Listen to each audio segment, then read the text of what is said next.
सबने रानी की ओर अचानक देखा, वैधव्य तो सारा वृता यथा विधु लेखा।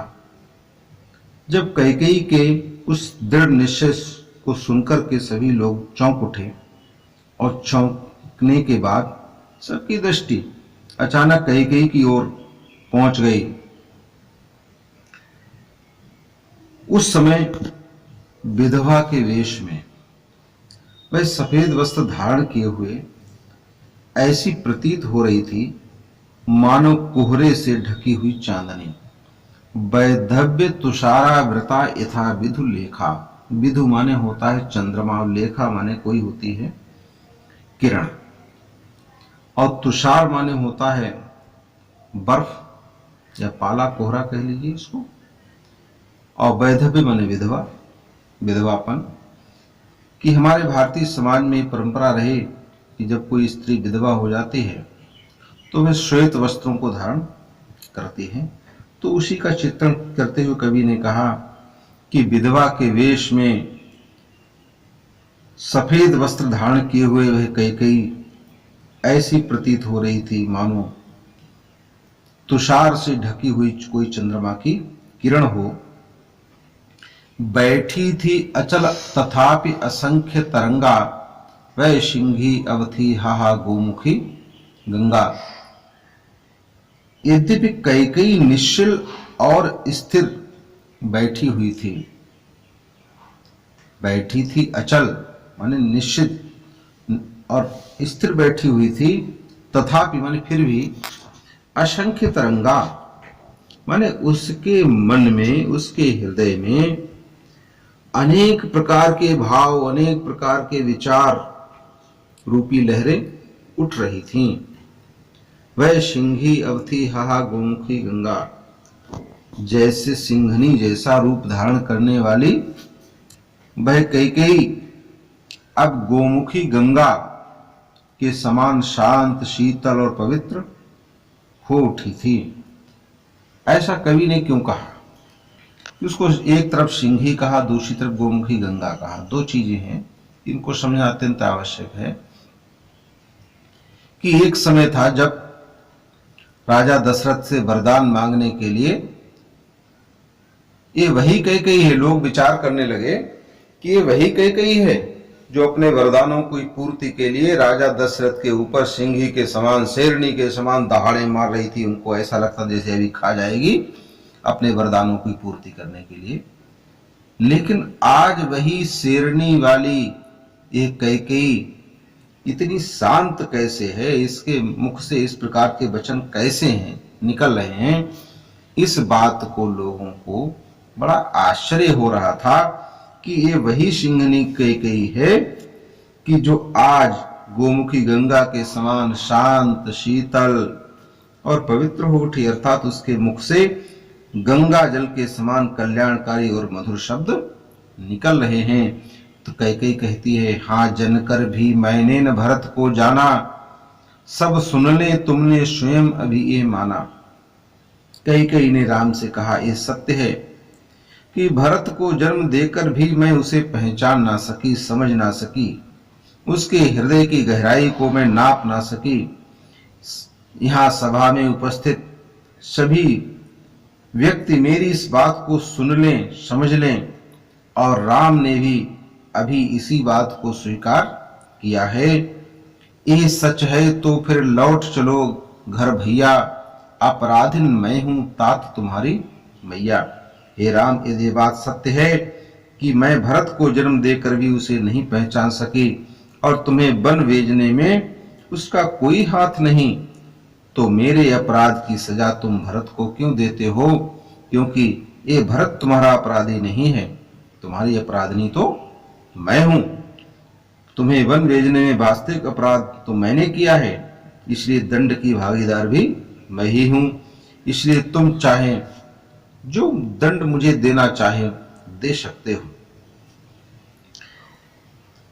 किंतु अब तुम घर वापस लौट चलो। यदि तुम ऐसा नहीं करोगे तो ये भरत के लिए दंड ही होगा। फिर यह कौन सा न्याय है कि अपराध मैं करूं और दंड किसी अन्य को दिया जाए।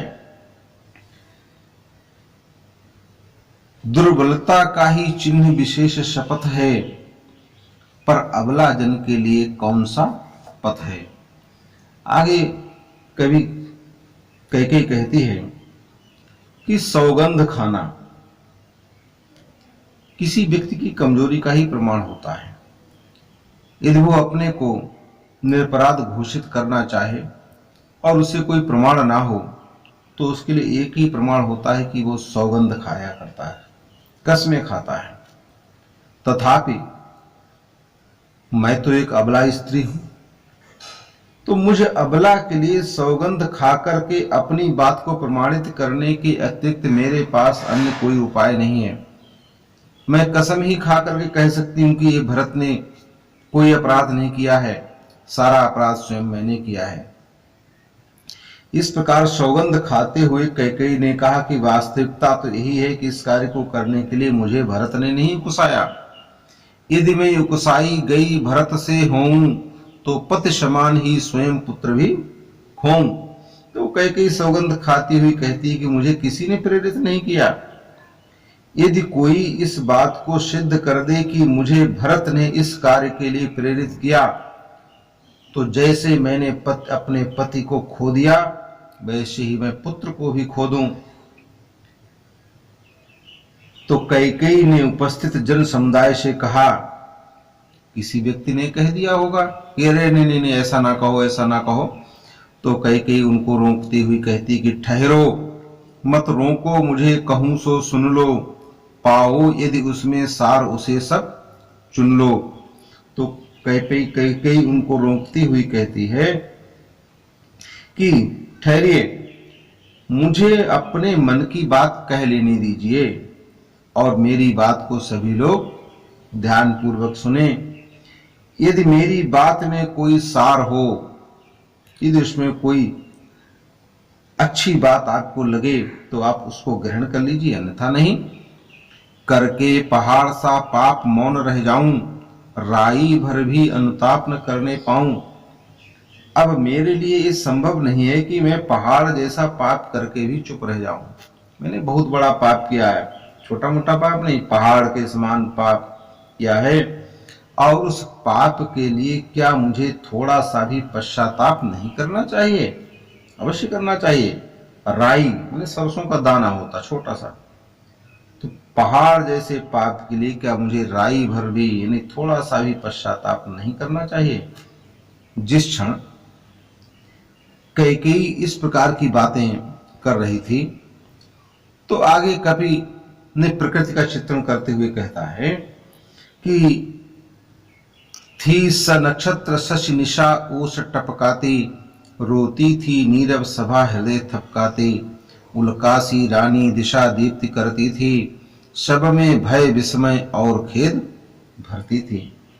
कि जिस क्षण कैकेयी अपने द्वारा किए गए इस दुष्टतापूर्ण कृत्य पर पश्चाताप कर रही थी, उसी समय तारों से जड़ी हुई चांदनी रात ओस के कणों के रूप में आंसुओं की वर्षा कर रही थी। शशि निशा, शशि माने चंद्रमा और निशा माने रात्रि, और स नक्षत्र माने तारों से, यानी नक्षत्रों सहित, तारों सहित। तो कवि कहता है कि उसी समय तारों से युक्त चांदनी रात ओस कणों के रूप में आकाश से आंसुओं की वर्षा कर रही थी, और नीचे मौन सभा अपने हृदय को थपथपाते हुए रुदन कर रही थी। रोती थी नीरव, नीरव माने शांत, सभा हृदय थपकाती, कि नीचे जो थी वह मौन शांत सभा के लोग अपने हृदय को थपथपाते हुए रुदन कर रहे थे। उल्कासी रानी दिशा दीप्त करती थी,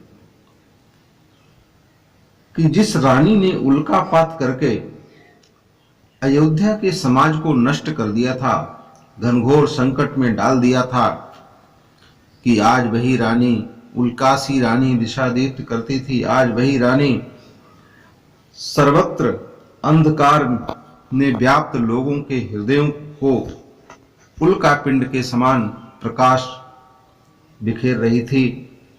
अपने अनुताप पश्चाताप के द्वारा सभा में उपस्थित जन समुदाय में जितने लोग थे, कभी भय, कभी विस्मय, कभी खेद के भाव एक साथ भर रहे थे कि सभी के मन में, कभी किसी के मन में भय उत्पन्न होता था, कभी आश्चर्य होता था, कभी दुख होता था, खेद होता था। तो क्या इस तरह तरह के भाव लोगों के मन में उत्पन्न कर रही थी। कई स्पष्ट करती हुई कहती है कि क्या कर सकती थी मरी मंथरा दासी, मेरा ही मन रह सका न निज विश्वासी। जल पंजर गत अब अरे अधीर अभागे, थे जुलित भाव थे स्वयं मुझी में जागे। कई कहती है कि बेचारी मंथरा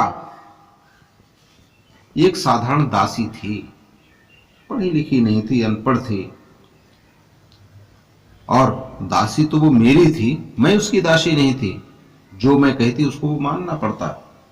तो भला मंथरा में इतना बल कहां, इतनी ताकत कहां, इतनी सामर्थ्य कहां कि वह मेरे मन को बदल सकती। वास्तविकता तो ये है कि मेरा मन ही मेरा विश्वास नहीं कर पा रहा था, अर्थात मेरे मन को ही राम पर विश्वास नहीं रहा था। जल पंजरगत अब अरे अधीर अभागे। तो पंजरगत माने शरीर के अंदर स्थित जो हमारा हृदय है का, उसमें ही ये जुलित भाव माने ईर्ष्या की भावनाएं प्रकट हुई थी। कई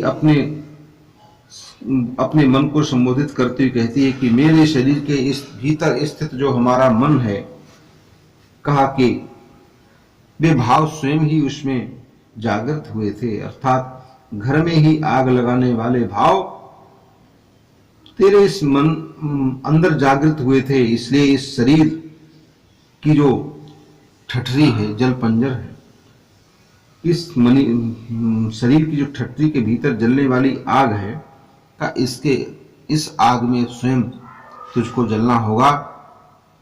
पर था केवल का जुलित भाव ही मन में, क्या शेष बचा था कुछ और इस जन्मे। इसके तुरंत बाद कई स्वयं प्रश्न करते हुए कहती है, क्या उस क्षण मेरे मन में ईर्ष्या का ही भाव जागृत हुआ था? ईर्ष्या की ही भावना थी क्या? मेरे हृदय में अन्य कोई भाव विद्यमान नहीं थे? पुत्र के प्रति मेरे मन में जो वात्सल्य भाव था, क्या उसका आज कोई मूल्य नहीं रह गया? कुछ मूल्य नहीं, वात्सल्य मात्र क्या तेरा। कई कहती है कि जो पुत्र के प्रति मेरे मन में वात्सल्य की भावनाएं थी, क्या आज उस वात्सल्य भावनाओं का कोई मूल्य नहीं? पर आज अन्यसा हुआ वश भी मेरा। दुर्भाग्य है कि जिस पुत्र के ऊपर मैंने अपना सब कुछ न्यौछावर कर दिया, जिससे मैंने अथाह प्रेम किया, आज वही पुत्र पराया हो गया। कई अपने कृत्य पर, अपने किए हुए कर्म पर पश्चाताप करती हुई कहती है कि थूके मुझ पर त्रैलोक के भले ही थूके, जो कोई जो कह सके कहे क्यों चूके, छीने न मात्र पद किंतु भरत का मुझसे, रे राम दुआई करूं और क्या तुझसे। कई कहती है कि इस कृत्य के लिए भले ही तीनों लोग मुझ पर थूकें, मेरी निंदा करें, जिसके मन में जो आए वो कहे, फिर भी तिरस्कार करने में कोई क्यों चूके। जिसको जितना मेरा तिरस्कार कर सके वो करे, किंतु उन सभी लोगों से, और हे राम विशेष रूप से आपसे मैं एक ही प्रार्थना करती हूं कि मैं भरत की माता हूं, और ये माता होने का पद मुझसे ना छीना जाए। छीने न मात्र पद किंतु भरत का मुझसे, हे राम दुहाई करूं और क्या तुझसे। कि मैं भरत की माता हूं और मुझसे ये मात्र पद मुझसे कोई ना छीने। कहते आते थे यही अभी नरदेही, माता न कुमाता पुत्र कुपुत्र भले ही। अब कहें सभी ये हाय विरुद्ध विधाता, है पुत्र पुत्र ही रहे कुमाता माता। हे पुत्र राम, अभी तक संसार में एक कहावत प्रचलित थी, संसार के लोग नरदेही माने संसार के मनुष्य एक ही बात कहा करते थे कि संसार में माता कभी कुमाता नहीं होती है, पुत्र भले ही कुपुत्र हो जाए। पुत्र के प्रति माता चाहे कितने ही अपराध कर ले, किंतु माता कभी भी उस पर क्रोध नहीं करती है और ना ही वो क्रोध में आकर पुत्र का कोई अहित किया करती है। इसलिए कहा जाता है पुत्र भले ही कुपुत्र सिद्ध हो जाए, किंतु माता कभी कुमाता नहीं होती है। लेकिन मैंने तो जो किया है उसको देख करके लोग क्या कहेंगे कि अब कहें सभी ये हाय विरुद्ध विधाता कि हे राम, आज मेरे भाग्य ने जो मुझसे कृत्य कराया वह सब कुछ मैंने जानबूझकर नहीं किया, लेकिन मेरा भाग्य मेरे विपरीत था। इसने सब कुछ मुझसे काम करवाया और इस मेरे इस कृत्य को देख करके संसार के सभी लोग कहें कि पुत्र ने माता के प्रति अपना कर्तव्य पूर्ण किया, किंतु माता ने अपने कर्तव्य को पूर्ण नहीं किया। इसलिए इस कहावत के स्थान पर आज नई कहावत उत्पन्न होगी कि पुत्र तो सदैव पुत्र ही रहता है, भले ही माता कुमाता हो जाए।